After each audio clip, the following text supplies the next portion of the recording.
Hi y'all, welcome back to Sana's channel. ഇന്നത്തെ പുതിയ video വെണ്ടയ്ക്ക കൊണ്ടുള്ളൊരു മപ്പാസാണ്. വെണ്ടയ്ക്ക മാത്രമല്ല, ഇതിൽ ശകലം പൊട്ടറ്റോയും ടൊമാറ്റോയും ഒക്കെ ചേർത്തിട്ടുണ്ട്. നല്ല അടിപൊളി രുചിയുള്ളൊരു സൈഡ് ഡിഷാണിത്. അത് എങ്ങനെയാണ് ഉണ്ടാക്കുന്നതെന്ന് നോക്കാം. ഞാൻ ഈ കറിക്കായിട്ട് ഏകദേശം കഴുകി വൃത്തിയാക്കിയ 1/4 കിലോയോളം വെണ്ടയ്ക്ക എടുത്തിട്ടുണ്ട്. അതിൻ്റെ 2 സൈഡ് കട്ട് ചെയ്ത് നീക്കി. ഇനി ഈ വെണ്ടയ്ക്ക കഷ്ണങ്ങളെ 2 കഷ്ണങ്ങളാക്കി മുറിക്കണം.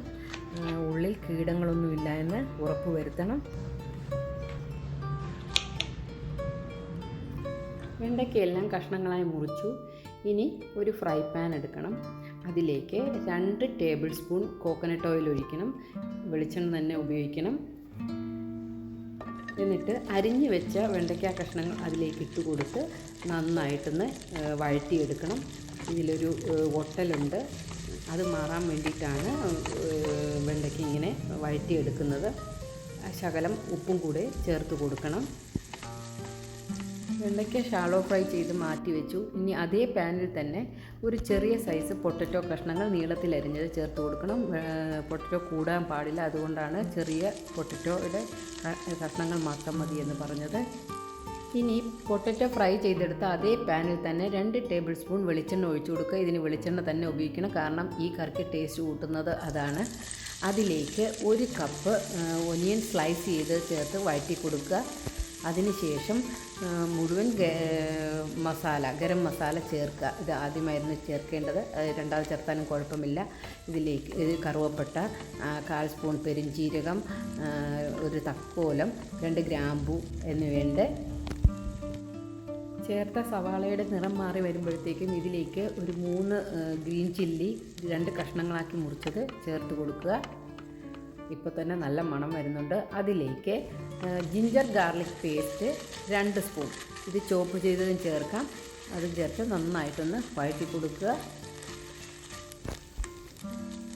ഇനി ഇതിലേക്ക് ചേർക്കേണ്ടത് 1 പിടി കറിവേപ്പിലയാണ്. നന്നായിട്ട് ഇളക്കി കൊടുക്കുക.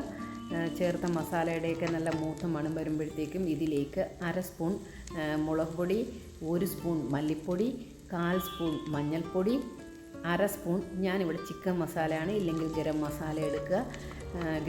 റെഡ് ചില്ലി പൗഡർ 1/2 സ്പൂൺ ചേർക്കാൻ കാരണം ഇതിലേക്ക് ആവശ്യത്തിന് പച്ചമുളക് ഇട്ടിട്ടുണ്ട്. ഇനി ഇതിലേക്ക് ചേർക്കേണ്ടത് വലിയ കഷ്ണങ്ങളായി അരിഞ്ഞ 1 കപ്പ് തക്കാളിയാണ്. ഈ തക്കാളി വെന്തുടയാൻ പാടില്ല. ഒന്ന് ചെറുതായിട്ട് വഴറ്റി കൊടുത്തതിന് ശേഷം ഇതിലേക്ക് നേരത്തെ ഫ്രൈ ചെയ്ത് വെച്ച പൊട്ടറ്റോ കഷ്ണങ്ങളും അതോടൊപ്പം ഷാലോ ഫ്രൈ ചെയ്ത് മാറ്റി വെച്ച വെണ്ടയ്ക്ക കഷ്ണങ്ങളും ചേർത്ത് എല്ലാം കൂടെ നന്നായിട്ടൊന്ന് പൊട്ടിപ്പോകാതെ ഇളക്കി കൊടുക്കണം.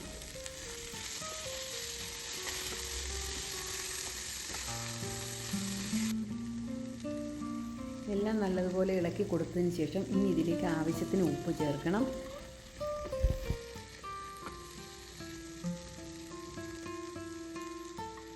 ഇനി ഇതിലേക്ക് ചേർത്ത് കൊടുക്കേണ്ടത് 2ാം പാലാണ്. ഏകദേശം 1.5 ഗ്ലാസോളം വരും. അത് ചേർത്ത് കൊടുത്ത് ഒന്ന് മിക്സ് ആക്കിയതിന് ശേഷം ഒരു 3-4 മിനിറ്റ് ക്വാണ്ടിറ്റി അനുസരിച്ച് തിളപ്പിക്കുക.